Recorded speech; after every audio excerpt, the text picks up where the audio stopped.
và Minh Tuấn. Xin gửi lời chào đến tất cả quý vị khán giả đang xem chương trình Come Out. Và sau đây là hai khách mời của buổi nói chuyện ngày hôm nay. Em đang đi ngoài đường thì có tình trạng như vậy nè, không bị bắt vô nữa, không bị không bắt hiểu vô luôn. và chụp cái bảng ghi can tội BD.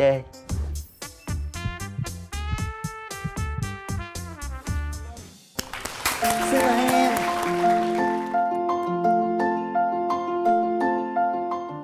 Dạ em tên là bé Hai. Bên đây bé Ba. Em tên là bé Ba. Chị bé Tư. Em là em út thứ năm. Bé Hai và bé Ba có thể giới thiệu đôi nét về bản thân mình cho mọi người được biết không? Chị chứ.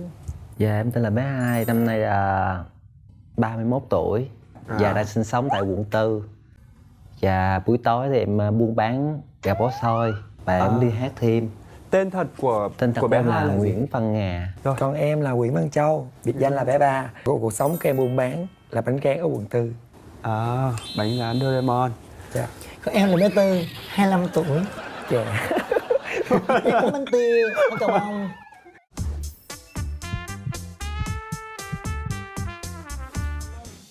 Cho Tuấn biết về cái giai đoạn tuổi thơ của hai chị em được không?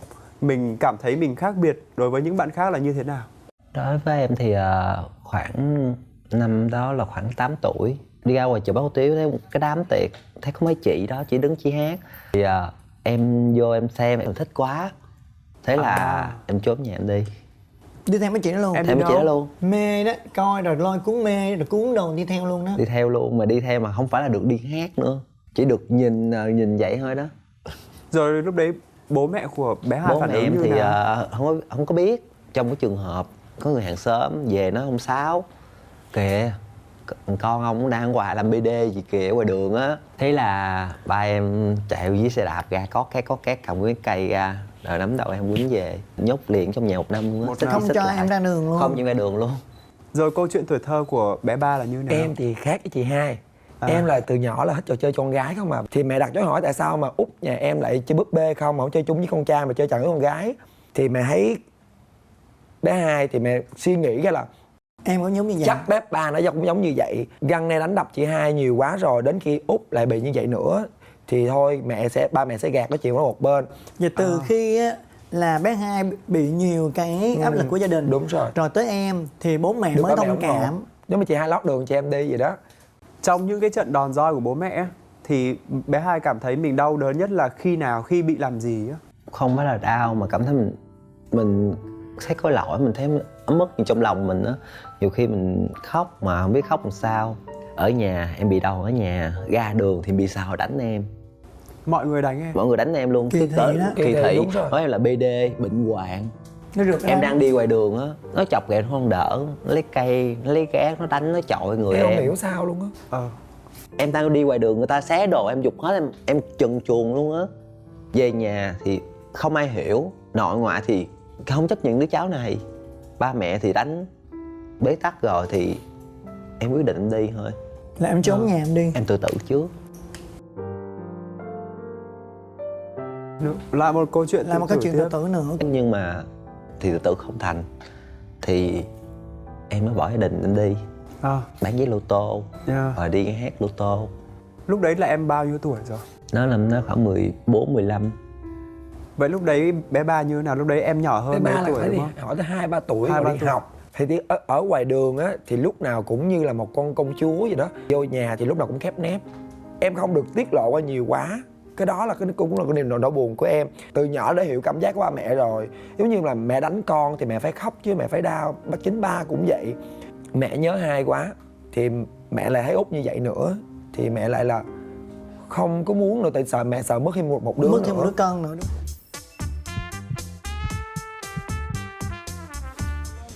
Cảm giác của bé Hai là như thế nào khi biết em của mình cũng có cái xu hướng giới tính như mình? Em cũng buồn lắm. Hai không ủng hộ. Em không ủng hộ. Hai không ủng hộ. Tại vì thấy khổ quá đúng không? Vì em trải qua hết. Khi mà bé Hai đi ra khỏi nhà để đi theo gánh hát thì bé Ba ở nhà với bố mẹ ấy, thì em thấy được cái cảm xúc của bố mẹ khi đấy như thế nào? Cái thời gian khó khăn Nhớ đấy. con thì mẹ phải lấy những tấm hình mà từ nhỏ á.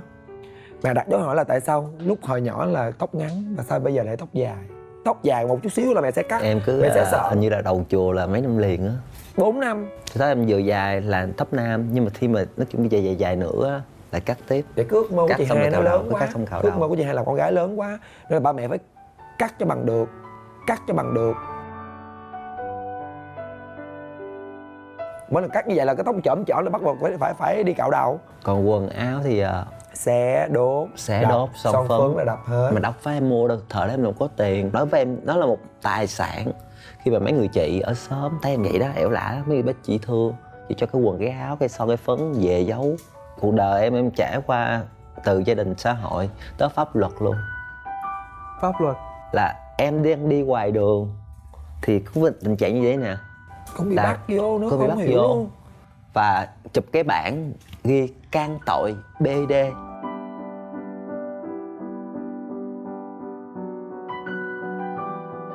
Thật. Trời ơi, gì kỳ vậy? Ủa? Bên đây tội gì mà tại sao bắt tôi? Sao em không nói thẳng với lại cái anh công an đó? Một người như mình không có tiếng nói, một trường hợp luôn, hai thằng đàn ông thì em đi buổi tối đang đi về đường chửi em bị Thế đi tự chó nhiên- ngừng xe lại em tập luôn, mày đập không lại, ta đánh em quá trời luôn, em nhập viện luôn. Lúc đó chị cũng khoảng 12, 13 tuổi. Thì trong xóm có một người đó là mỗi lần chị đi ra sáng chị đi mua hủ tiếu về nhà ăn là cũng chửi chị BD hoài. Thì một lần đó chị cầm mấy cái tô mà đi mua hủ tiếu ở nhà đó, chửi BD, chị tức quá chị mới chọi cái tô bị chuột. Thì là cái chàng này nắm đầu đánh chị tét đầu luôn. Trên đầu chị có cái thẹo này là ngày xưa là chị bị nó đánh á.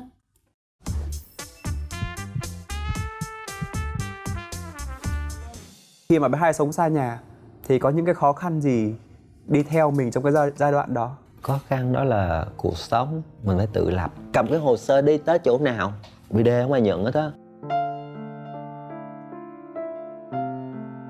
Mình đi chỗ khác đi không ai nhận mày làm đâu, mọi người lại nói BD không làm được gì hết. Có cho người ta cơ hội hay không? Đi làm không ai nhận thì em phải làm như thế nào bây giờ? Thì em phải đi hội chợ. Em không được may mắn, không được cái giọng ca thì em phải từ bán vé lô tô. Rồi từ từ mấy chị lớn á, chị tập cho những câu số lô tô để kiếm sống qua ngày. Cái việc mà em muốn chuyển giới thành nữ á, em đã chuẩn bị cho nó như thế nào? Khi muốn thành một người con gái, bản năng em tự kiếm, không ai giúp em hết. Có tiền thì em tiêm hormone, em không tiền thì em chỉ qua uống, đang tiêm và bỏ thì Nó bị chai cái- nó bị bộc phát lại. Thì nó như là nó lì luôn rồi. Và em phải làm những công việc nặng để kiếm sống nữa. Nhưng mà bây giờ thì gia đình của em đã ủng hộ em chưa? Tự nhiên bao nhiêu năm rồi ba mẹ mới là thôi về đi con. Thì em cũng cảm nhận cuộc đời mình phiêu bạt quá lâu rồi, cảm thấy là em muốn dừng chân. Thì ba nói là em chuyển giới rồi, thôi về đi con. Ba mẹ chấp nhận thì bây giờ về gắng buôn bán dành dụm. Thì ba mẹ sẽ cố gắng cho con được giống như em mình, giống như bạn bè. Mình làm chị, mình ra đời mình như thế nào đó, mà em mình được, mình không được. Mình cũng buồn. Mình Chạnh cũng lòng buồn, mình mà. chạnh lòng. Nói chung mình số mình vậy thì mình chấp nhận thôi. Có trách, có giận, có hờn thì cũng không được gì Không hết. thay đổi được gì. Cũng chả thay đổi. Vì tại sao mình không tự lực cánh sinh mình cố gắng hơn nữa. Anh thích cái năng lượng tích cực của em á. Và em vẫn đã còn thực muốn hiện cái khao ước mơ khát của em á đến đâu Còn rồi? chứ. Vẫn có khác. Em vẫn còn khao khát và em đang cố gắng. 30 không được thì 40. Đối với em, làm nữ một ngày Cũng là hạnh em phúc, nằm đúng xuống không? em cũng vui. Tất cả những người mà đã sở thích sinh ra muốn làm con gái thì dù cho người ta làm một con gái 1 ngày, 2 ngày hay 10 ngày hay 1 tháng, người ta cũng cảm thấy rất là hạnh phúc.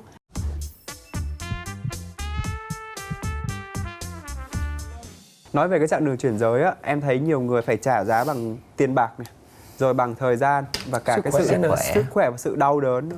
Thì anh muốn biết là em đã trải qua cái hành trình đấy đau đớn như thế nào? Thôi đừng có kể, em sợ lắm.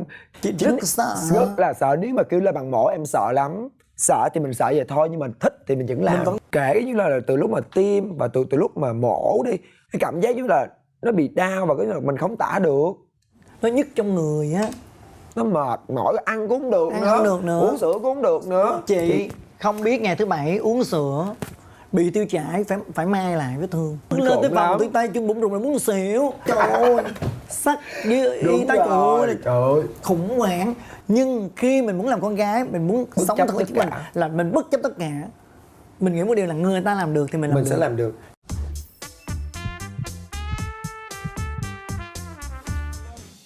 Rồi bây giờ mình bỏ qua vấn đề chuyển giới của một bên ha. mình sẽ nói về tình yêu của cả hai người.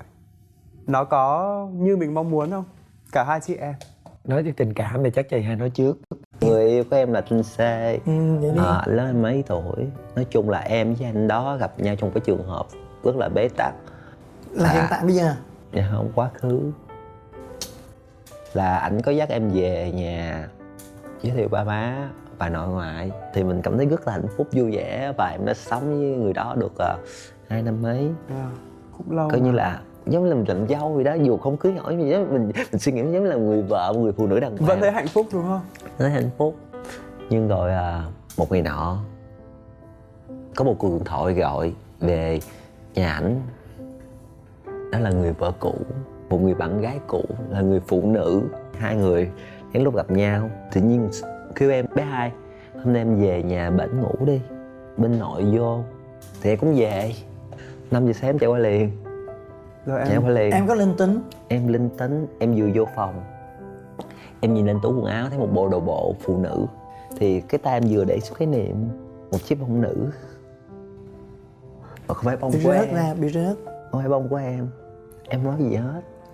Em chạy thẳng xuống dưới bếp, cầm con dao lại lên cái thứ bình đường. Cầm con dao lại lên cái thứ bình đường. là Ai anh? em tự làm mình hả? Dạ, ai anh? Anh nói không? Là chỉ nhẹ thôi, còn tay. No. Thì ảnh mới kể như vậy. Lúc đó mới kể thiệt. Anh kể thiệt thì em không chấp nhận. Em đi tự tử tiếp. Lúc đó em nói chung là em hơi bị ngu, em hơi bị dại vì giờ em nhảy cầu. Em bất chấp mọi tất cả hai Em ơi, đó sao chứ tự dưng em- em bất công với bản thân em quá vậy bé Hai? Lúc đó em nói là em sụp đổ rồi, em không còn gì nữa. Anh tin khi mà em thoát ra được cái hoàn cảnh đó là phải 1 năm. Em nhìn một cái gói thuốc em chỉ nhớ tới người đó thôi. Vì Không quên được. rất nhiều khi là anh thích hút thuốc giác mà ảnh hết tiền rồi, ảnh mua gói thuốc rẻ hơn, chừa là ít tiền cho em ăn cái gì đó. Nhiều lúc em hay lén chạy vô nhà ảnh coi có ảnh hay không, nhiều khi thấy đó. Mà giờ ảnh cũng có vợ có con rồi. Là lấy cái đó luôn. Không, bỏ người đó lấy người khác nữa. Vậy đó. Ảnh về đúng một người đàn ông thực sự rồi thì một người đàn ông phải đi với một người phụ nữ. Tao phải đi đo với nhau. Còn em là một người Là BD đôi. và một người chuyển giới mà chưa giải phẫu. Thì quay về với em thì ảnh nhìn lại, ảnh lại có sự so sánh. Anh phải lấy người phụ nữ thôi. Ở người phụ nữ. Nhưng mà cái duyên của em thì nó không có trọn vẹn. Nó chỉ đến trong cái giây phút nào đó. Em à, cái tình yêu nó là một cái duyên. Tới 40 tuổi rồi chị mới gặp một người yêu thương chị thật sự. Còn trước đây chị rất là khổ với tình yêu. Cũng như có tụi em biết, thôi. Em biết. Đâm ra tụi em sống, tụi em cứ hy vọng Suy nghĩ về sau một chút. mình sống tích cực, mình yêu đời hơn, mình yêu thương bản thân mình hơn, mình chăm sóc bản thân mình nhiều hơn để mình có sự chuẩn bị đến khi mình có duyên mình gặp người đàn ông của cuộc đời mình thì mình chào đón. Đâm ra trong thời gian này tụi em cố gắng làm thật giỏi, dành dụm để mình có được cái số tiền để sau này mình thực hiện được ước mơ của mình và mình sống chung với người yêu mình đảm bảo được cái hạnh phúc của người yêu mình. Em giờ thì cuộc sống nó đơn giản một chút. Và em thì có show thì em đi hát, không show thì buôn bán. Tới mùng 1, 15 thì em làm từ thiện. Thì thí dụ bây giờ duyên đến thì em đón, duyên đi thì em tiễn. Còn câu chuyện tình yêu của bé Ba như thế nào? Có suôn sẻ hay là đau khổ tan nát như là chị Hai? Hồi đó em không lấy chồng, em sợ lắm. Ý là quen cho vui Em thấy thôi. chị Hai vậy nên là Chứ thấy chị Hai là uống dầu hôi rồi nhảy cầu rồi gạch dao. Em thấy em bị ám ảnh thật sự. Nói chung là ảnh rất là ok. Nhưng mà thời gian đầu thôi, ảnh ăn quen rồi thì ảnh lại chán. Thì bắt đầu là sự vô tâm, lạnh lùng, hờ hững. Những cái mà không dành cho em á, ảnh dành cho người khác. Em hận cái bản thân của em là tại sao em không dứt được người đó ra được. Thôi thì gán đi, cứ sống tốt với ảnh là được. Biết khi nào một ngày nào đó ảnh cảm nhận được, ảnh hiểu được nỗi lòng của mình. Nhưng đến bây giờ ảnh vẫn không hiểu. chinh phục, nó cố gắng chinh phục đó. Nhưng mà ảnh không hiểu thì đến người con gái xuất hiện, người phụ nữ xuất hiện, em lại thua người đó. Thôi thì kiệt sức rồi, em sẽ buông. Em không trông chờ về tình yêu nữa. Đến khi em gặp người này, người kia trừ bấy nhiêu thì anh này lại cộng bấy nhiêu đó cho em. Đáp lại cho em những cái ngày Đáp lại đau cho khổ em hết. hết. Ảnh chăm lo cho em từng ly từng tí. Và em tin vào tình yêu. Cái cộng đó Là có thật. có thật. Biết rằng là người này mới 6 tháng. Nên là hiện tại giờ hai người đang sống được hạnh phúc với nhau, đã Dạ. được 6 tháng rồi. Từ 6 tháng. 6 tháng. Wow, thấy chưa? Chị nói là tình yêu của người chuyển giới là có thật. Phải tin. Phải tin vào tình yêu, tin vào duyên số. Đến năm, đến tháng, đến ngày thì mình sẽ gặp những người tốt đến với mình. Giống như bây giờ là em biết là em người chuyển giới rồi, nhưng mà xung quanh ảnh thì biết bao nhiêu người con gái. Nếu em đẹp thì người kia phải đẹp hơn. Em sống với người đó em chỉ biết tốt thôi, kèm theo đó chữ nghĩa. Để cho anh hiểu được là những người chuyển giới, phải tin những người chuyển giới. Em không được như con gái, em không được sinh. Nhưng em có những cái hơn con gái đó, và em mới tìm khác hơn của con gái đó để em trao dồi với ảnh. Nhưng mà em có nghĩ là khi mà mình dành cho người ta nhiều quá thì họ sẽ không còn trân trọng nữa không? Ảnh cho em nhiều quá, em không tiếc đâu. Em sẽ cho ảnh lại, em không tiếc. Nếu như mà đúng là một tình yêu thật sự thì mình cho bao nhiêu đi nữa mình cũng không tiếc. Và khi cái cuộc tình đã kết thúc mình cũng cảm thấy không luyến tiếc. Tại vì khi người ta sống với mình, người ta quá trân trọng mình và người ta thương mình hết lòng. Nhưng đến năm, đến tháng hết duyên hết nợ thì mình phải chịu. Tại vì mình không phải là một người con gái thật sự. Tuân đang thương cuộc đời của những cô này đúng không? Thấy bất công đúng không? Em thấy lúc nào họ cũng phải sẵn sàng để cho đi á. Cho đi. Họ quan điểm của họ là trước khi họ được nhận cái gì đó họ phải cho đi. Cho đi rất nhiều. Thì cứ tốt đi. Mình cứ tốt cho người ta trước. Nếu mình muốn người ta tốt với mình thì mình phải tốt với người ta trước. Để người ta được hiểu nỗi lòng của mình. Và ít khi nào người đàn ông nào để chấp nhận chị em mình, đúng không chị?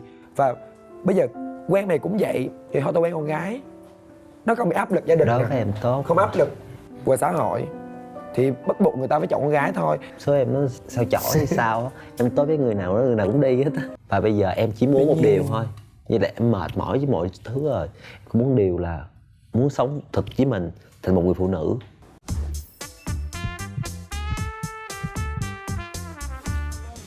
Anh có thể biết dự định của hai chị em cho tương lai của mình không? Là mình có một cái ước mơ gì đó ngoài gia đình thì mình còn sự nghiệp hay là còn cho bố mẹ mình nữa? Bây giờ tụi em đang bán bài vỉa hè, chiếm ngoài đường của người ta, thì hai chị em sẽ cố gắng, riêng em á là sẽ cố gắng kiếm cái chỗ nào đó để buôn bán và lo cho bản thân mình về già. Thì vì ba mẹ mình không thể sống lâu với mình, em thuê chỗ về cho ba mẹ nghỉ, tại vì hiện tại giờ ba mẹ vẫn còn buôn bán. Hai đứa đang muốn kiếm một chỗ nào thuê để có chỗ bán.